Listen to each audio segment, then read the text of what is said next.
So ngayong araw nga pala guys, pumunta ako sa Rosmar para sa overload sa Kalawan, Laguna, no. So kumain nga pala muna ako dito kasi gutom na ako guys, no. So ayun, lumarga na nga pala ako papunta sa Rosmar para sa overload. Galing nga pala akong Kanlubang, Calamba, Laguna. No, curious lang kasi ako kung gaano kasarap ang Pares Overload ni Rosmar na nagte-trending ngayon. So yun na nga, nasa Kalawan na ako. So pag nasa Kalawan na kayo, ay makikita kayong Peña doon, which yun yung sikat na landmark nila. So from doon, kakaliwa kayo 2.5 kilometers mula doon. Mararating niya na ang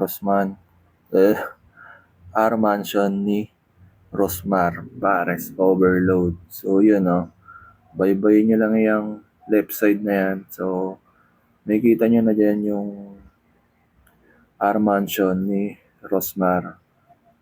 Nasa kanang bahagi yun ng daan. So 5 minutes mula doon, makakarating na kayo. So yun na nga, pagdating ko dito, ang dami nag-aantay na tao.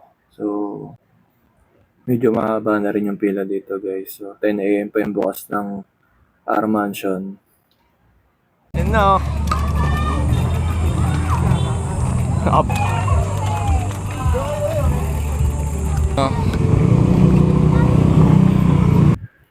So yun nga pala guys, pagpasok nyo dito sa R Mansion, unahan po dito ng kubo kasi libre nga po. Tsaka walang number. So yun, bilisan nyo lang pagpili ng kubo dito guys.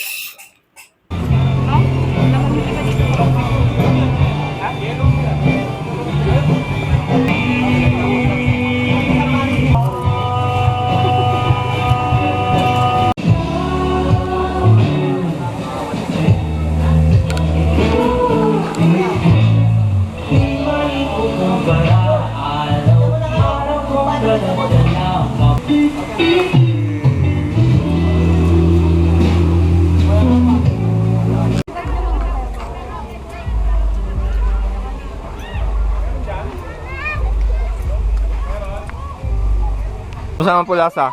Sarap naman. Sa akin naman na. Sulit na sulit ang aming binayar. Noon. At pagpunta rito. Kahit late na nagbukas. Kahit na hapon magbukas sa hintayin ko talaga yun. Duro. Okay lang. Ano po to, sir? Sabaw lang din to. Mamingi po kayo doon ng bowl na may plastic. Di po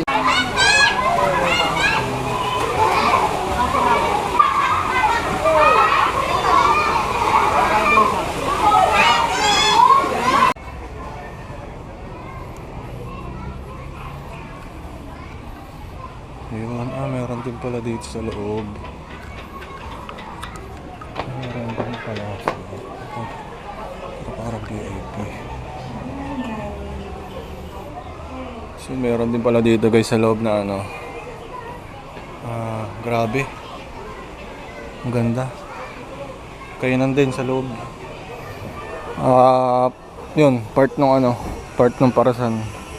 Pwede kayong pamesa dun sa loob, yun. Grabe, naka-chandeliers. Tapos dito sa taas meron din. So yun, marami din palang pwestuhan, no. Ito sa taas.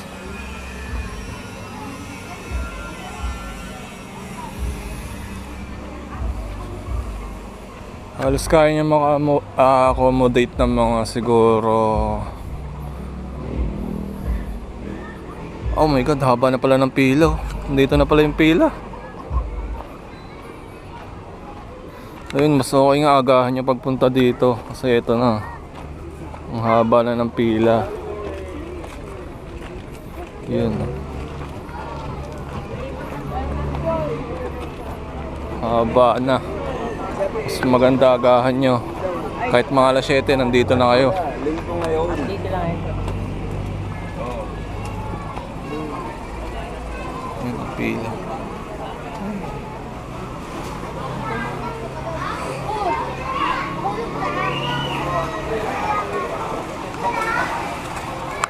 So yun, agahan nyo lang pagpunta dito at mga 7 AM. Pero sarado pa yun. Mag-open to alas 10. Alas 10 ng umaga. Kasi ngayon linggo medyo marami at hanggang mamaya madadagdagan pa yan. Sino sa kabila? So yun, tapusin ko na vlog ko dito sa Parasan ni Rosmar, ano, R Mansion.